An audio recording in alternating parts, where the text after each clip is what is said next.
आज का टॉपिक है uses of have and has.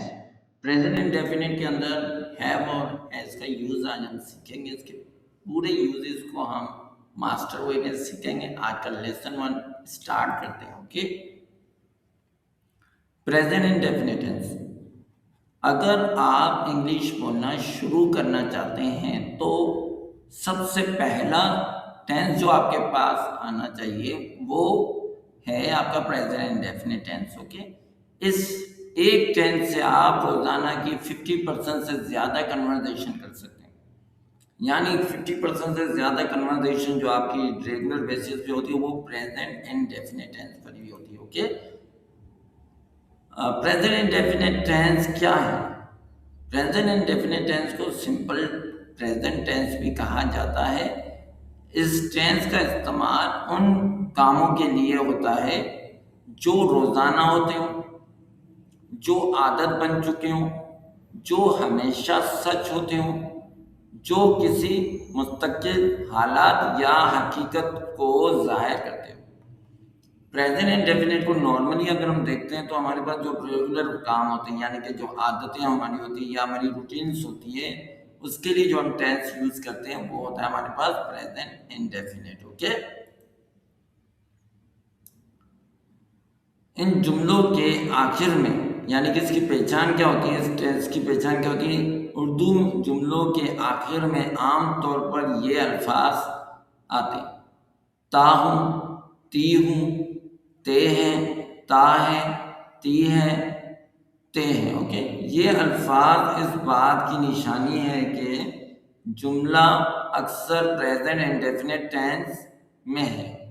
ये जो ता है, ती है, ता हूँ, इस तरह के जो सेंटेंस हैं जो एंड में हमारे पास वर्ड आता है उर्दू में, जैसे मैं खाता हूँ, मैं खाती हूँ, वो खाते हैं, इस तरह के जुमले हमारे हमेशा किस टेंस से बिलोंग करते हैं? Present indefinite tense. Okay, pronunciation बात करते हैं हैव और हैज की। HAVE हैव होता है और HAS जो होगा वो आपका हैज होगा। इसको एस नहीं पढ़ेंगे, हैज नहीं पढ़ेंगे, इसको क्या पढ़ेंगे? हैज। ओके, तो इसकी प्रोनाउंसिएशन हैव होती है और इसकी हैज होती है। अगर हम मीनिंग की बात करते हैं तो हैज का मतलब है रखना, पास होना, और हैज की मतलब रखना है या रखता है या पास है। ओके, क्योंकि हम ये जब सेकंड पर्सन के लिए यूज करते हैं तो इसकी उर्दू में थोड़ी सी मीनिंग चेंज हो जाए, मगर इन दोनों का मकसद यानी कि अगर हम बात करते हैं तो इन दोनों का यूज किस लिए होता है? हैव और हैज ऑनरशिप या पोजीशंस बताते हैं कि इनके इसमें हम ऑनरशिप और पोजीशंस बताते हैं। ऑनरशिप और पोजीशंस की अगर तलफ़ुज़ की बात करते हैं तो ऑनरशिप, ऑनरशिप इसके 3 सिलेबल्स होते हैं यानी कि 3 हिस्सों में वर्ड टूटता है। ओनरशिप इसका मीनिंग जो होती है उर्दू में वो क्या होती है? मिल्कियत, किसी चीज का मालिक होना। पोजीशन वर्ड की भी बात करें तो ये भी 3 हिस्सों में टूटता है, इसके भी सिलेबल 3 होते हैं। ओके, पोजीशन सही है। अगर हम पोजीशन की बात करते हैं तो इसका मतलब होता है कब्जा, पास होना या मिल्कियत। उम्मीद है ये 2 वर्ड भी आपको समझ में आ गए होंगे क्योंकि ये जो हमारे हैव और हैज का स्ट्रक्चर वो इन 2 वर्ड्स पे डिपेंड करता है। और 99% जो ये 2 वर्ड्स की अगर मीनिंग प्रॉपर आ जाए तो हम समझ जाते हैं कि हम हैव और हैज क्यों यूज करते हैं प्रेजेंट इंडेफिनिट के अंदर। अगर इजी टीचिंग लाइन कहें तो ownership means being the legal owner of something, मिल्कियत होना।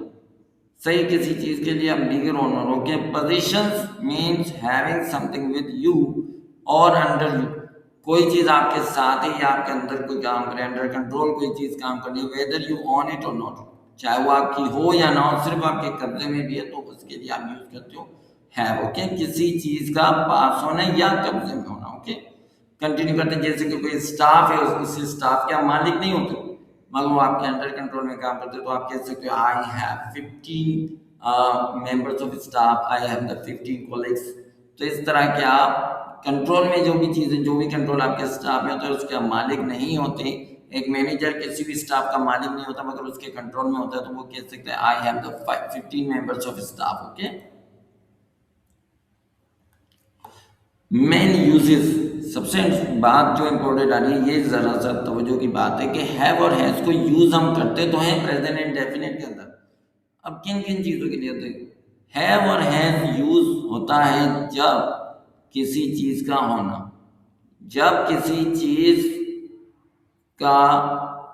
चीज़ कोई पास होती है या तो कोई भी चीज़ आपकी होती है जिसके आप मालिक होते हो, तो आप हैव या हैज़ यूज़ करते हो। For example, I have a car, they have many books, मेरे पास एक कार है, उनके पास बहुत सी किताबें हैं। अगर हम कोई जब रिश्ते को ज़ाहिर करते हैं या किसी से रिश्तेदारी ज़ाहिर करते हैं तो भी, या कोई रिश्ता बताते हैं तब भी हम हैव यूज़ करते हैं।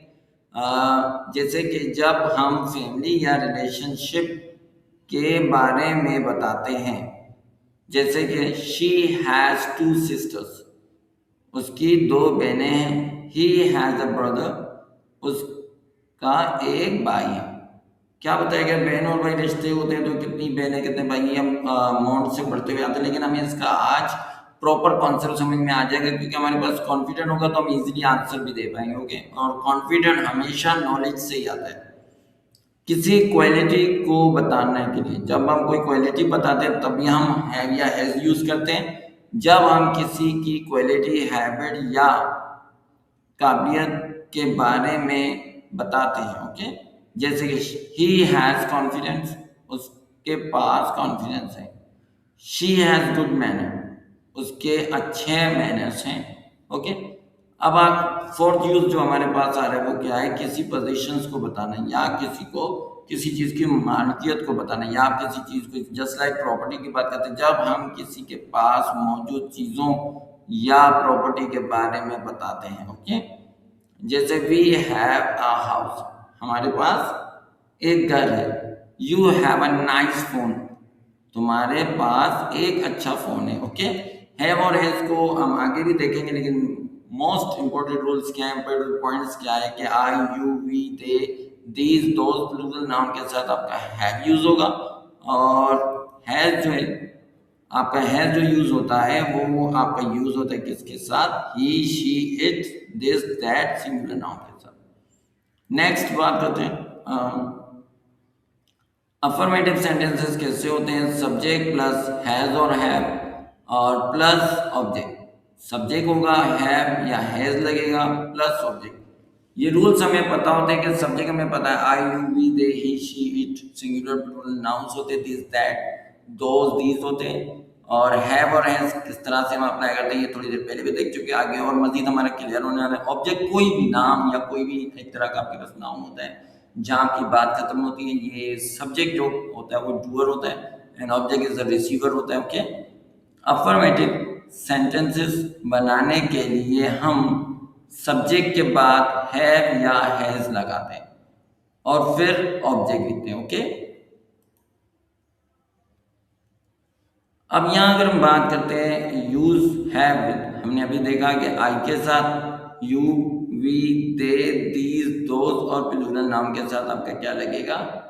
हैव। और हैज की बात करेंगे तो ही, शी, इट, दिस, दैट और सिंगुलर नाउन के साथ लगेगा। अब कुछ सेंटेंस की बात करते हैं। ही और ही हैज की, ही के साथ क्या लगता है? हैज, तो किस तरह से बनेगा? ही हैज अ बाइक, उसके पास बाइक है। He has a good job, उसके पास अच्छी जॉब है। ही हैज एक्सपीरियंस, उसके पास एक्सपीरियंस है यानी कि तजुर्बा है। अब बात करते हैं शी के साथ। She has long hair, she has a laptop, she has a talent. Okay, अब यही बात दिस के साथ यूज करेंगे। दिस को यूज करने का बड़ा प्यारा सा स्ट्रक्चर होता है, देखिएगा जरा। इस तरह के सेंटेंस भी बहुत कॉमनली लोगों को नहीं आते, बहुत कम लोग हैं जिन्हें ये आते हैं, तो इसे जरा जरूर देखिएगा, ये बहुत यूनिक होते हैं। This boy has a pen, सही, ये लड़के के पास पेन है या उस लड़के के पास पेन है। ओके, या इस लड़के के पास, ये की जगह हम क्या यूज करेंगे? इस लड़के के पास पेन है। Okay, this school has a ground, इस स्कूल का ग्राउंड है, ये स्कूल का ग्राउंड है, ये कर सकते हैं। Okay, this phone has many features, इस फोन में बहुत फीचर्स हैं। ओके, अब बात करते हैं दैट। दैट के साथ आपका यूज होता है हैज। दैट आपको पता है दूर के लिए होता है और दिस आपके नजदीक के लिए यूज होता है। That girl has a bike. उस लड़की के पास, अब इस यहाँ पर क्यों था, क्योंकि नजदीक थी, उस इसलिए यूज करें क्योंकि दूर के लिए होता है, तो वो यूज करें या उसके लिए यूज करें, क्योंकि इस सेंटेंस में उस वर्ड ज्यादा बेटर रहेगा। उस लड़की के पास बाइक है। Okay, that home has a garden. उस घर में एक गार्डन है। ओके, दैट बस हैज सीट्स। उस बस में सीट्स है। ओके, कंटिन्यू इसी तरह बात करते हैं। It has a 4 legs. इसके 4 पैर हैं। फॉर एग्जाम्पल डेस्क की बात हो गई थी या चेयर की। It has a sweet taste. Apple के टेस्ट की बात हुई तो इसका टेस्ट कैसा है, स्वीट है। It has a 12 hours. Okay, इसी तरह सिंगुलर नाउन की बात करेंगे। Ali has many friend. Sara has question. A teacher has knowledge. A doctor has patience.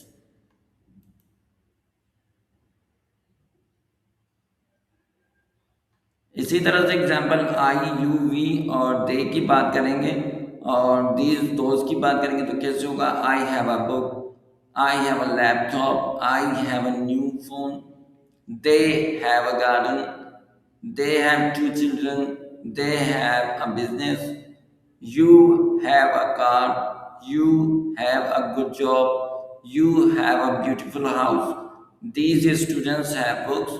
These houses have gardens. These boys have bicycles. We have a classroom. We have many friends.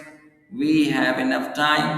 Okay, अब दोस्त की बात करेंगे। These और दोस्त जो है, these नजदीक के लिए यूज होता है, दोस्त जो है दूर के लिए यूज होता है, लेकिन एक से ज्यादा के लिए। इसका भी एक लेक्चर अलग है, वो भी हम जरूर देखेंगे। पर फिलहाल के लिए याद रखिएगा, दीज जो है नजदीक एक से ज्यादा के लिए यूज होता है और दोस्त जो है वो दूर एक से ज्यादा के लिए यूज होता है। Those girls have bags. Okay, have new engines.